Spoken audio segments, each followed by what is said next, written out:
Alright, listen up. Since we're already skipping down the optimistic path, let me tell you yet another completely unreasonable dream your resident negative idealist, keep tucked away. The fantasy of a perfect city. Now, today's tale is proudly sponsored by excessive holiday spirit and the tidal wave of Christmas films that flood my life the moment the calendar hits 1st of December. Because yes, I am that person. No, I do not start early because I have standards and the weather must be appropriately chilly before the festivities begin. So picture this, a city big enough to buzz with life, opportunities, events, the whole shebang, but small enough that you might actually know your neighbors. Not overwhelming, not mind-numbingly dull, and delightfully walkable. A place where people actually enjoy living in, where friendliness is the norm, common sense hasn't gone extinct, and you don't fear the outdoors after sunset. Oh, and consumerism isn't smacking you in the face at every corner. A city with a bit of sugar, a bit of spice, and where everything is reasonably nice. Now, be honest with yourself. How many times today alone have you moaned about traffic or some other nonsensical thing that is happening in your city?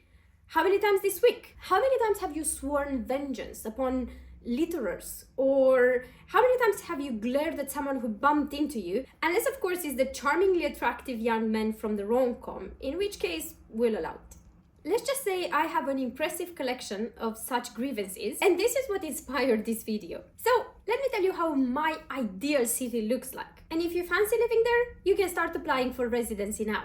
Who knows? If enough people actually apply for it, maybe we'll just build it. Or maybe you can make me mayor somewhere. I would gladly accept it. Or at the very least, subscribe so you can hear more absolutely impractical ideas from yours truly. All of them set, of course, in a magical land where I don't have to worry about financing it. And before everyone asks, no, I will not manage to fit into about 15 minutes every single idea that I have. But at least let's set the scene on how this magical land of a perfect city would look like. Let's set one thing straight. This city has to look good. And I don't mean concrete cube good, but actually good. Think organic lines, proper trees, real grass people can touch and walk on, and pockets of nature everywhere. Parks that actually feel lived in, not shaved to perfection by someone with the lawnmower obsession. Christmas decorations? Absolutely.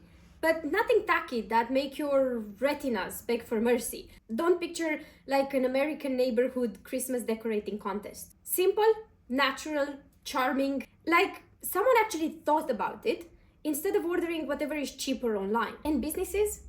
No, you may not rip out the old charming door frames just so you can slap a glass front. Whatever can be restored will be restored.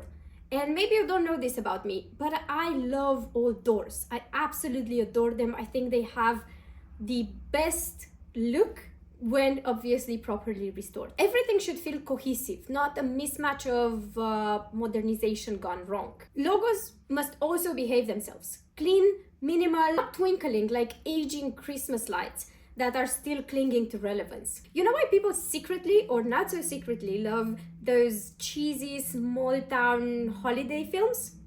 Community. People actually speaking to each other. I know, the wildest of concepts. So instead of the sad, stale community centers nobody sets foot in, my city gets proper community hubs. Language classes, pottery, dance lessons, art and culture workshops, you name it. Local artists can volunteer to deliver workshops, then the city hall and some donors can provide supplies, and of course everything should feel as high quality as a paid event. Nobody will need in my city because guess what? They will all be at the community center. Of course, the events would be for all ages because adults need hobby too.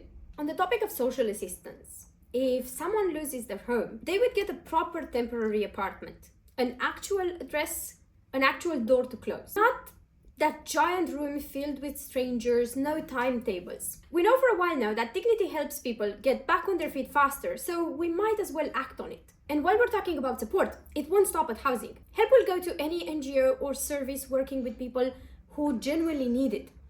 single parents, low income families, animal shelters, you name it. As long as people are collaborating and working hard towards better outcomes, the city will help them.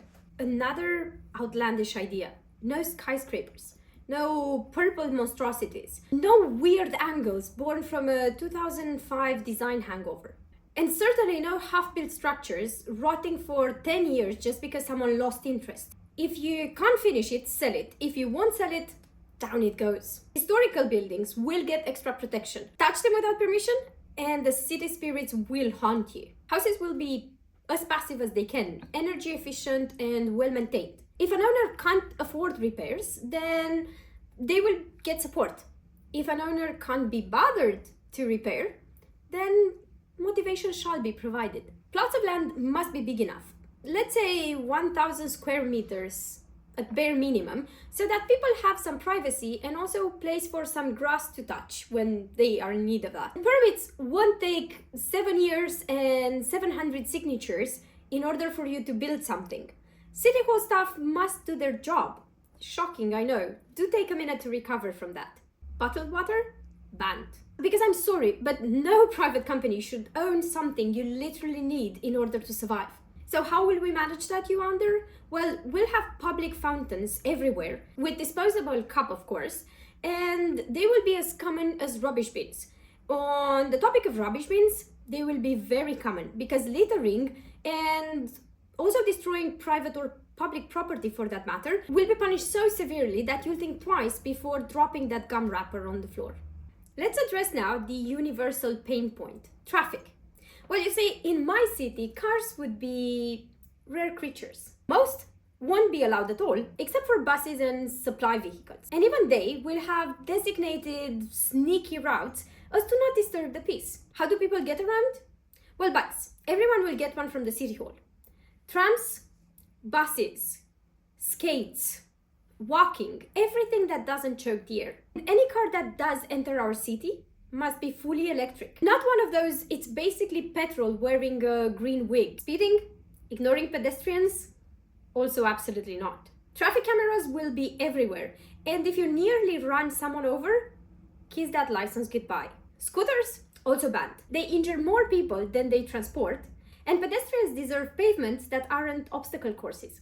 Another thing on the banned list: no MLMs, no casinos, none of those creative business models that ruin lives. If we're trying to attract talent, then we need employers that aren't nightmares. And because we value health over drama, there will be no ads for cigarettes, alcohol, pharmaceuticals, especially those supplements nobody needs anymore, or anything else that preys on people. And since we're already cleaning the house, let's talk advertising.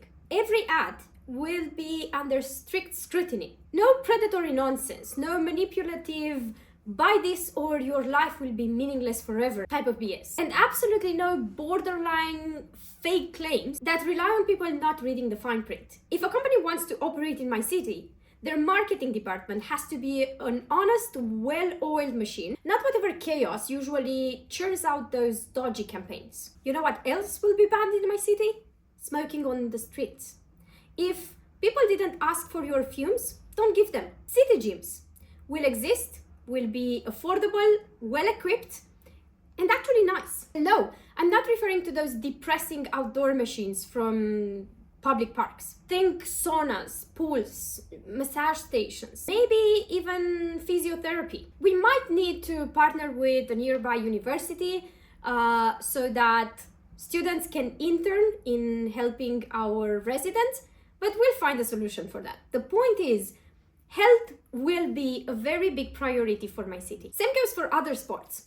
Skiing, volleyball, baseball, tennis, you name it. We'll have the facilities and volunteers or interns can teach. Oh, and while we're tidying up society, let's fix produce markets too. See, all produce sold as local will actually have to be local. No importing something from 3 continents away and slapping a leaf logo on it as if it grows in someone's nan's plot.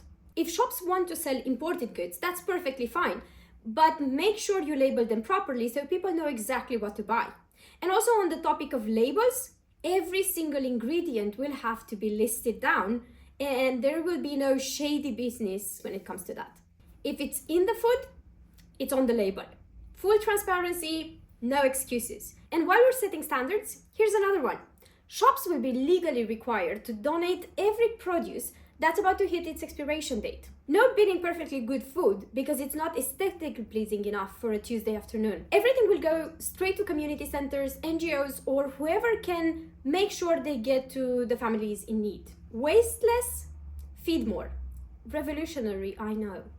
Hospitals. Well, hospitals will be clean, efficient, and staffed with people who have actual bedside manners. Public healthcare will function at the same standards as public ones function now, because your taxes should buy something better than 6 months wait for a blood test. Private hospitals? No need. All kids go to school. Full stop. If they don't, well, families get help and assessment, not judgment, or at least not initially. If they don't want to send their kids to school, they will be invited to move elsewhere, I guess, because there's no other option. Teachers in our schools will be capable, creative, and allowed to experiment, because the goal is learning. Critical thinking, decency, common sense, and not memorizing paragraphs like Victorian ghosts. Extracurriculars will matter again. Art, sports, music, volunteering, all obviously properly prioritized. If a kid can't draw to save their life, fine, they can try music or anything else they're passionate about. Learning will be fun, but there will be learning. Last outlandish thought. Every government employee will need customer service skills, digital skills, and picture this, their performance will be evaluated. And I don't mean the tick the box and go home type of evaluation. I don't mean the don't be late for work type of evaluation. I don't mean political evaluation. The real accountability is what I'm after. Look, I know some of my rules might sound harsh, and some of my punishment might be a tad dramatic, but be honest, you'd live in my city in a heartbeat. And I didn't even get into a lot of ideas that I have. I'll save that for a future video. If you've got your own ideas to add, or you'd want to debate some of mine, respectfully of course, because otherwise there will be a fine, drop them in the comments. And of course, don't forget to like, share, subscribe, and join me next year for our first Christmas Lights Carnival in this imaginary but not impossible city. Thanks for hanging out, and cheers to a magical season.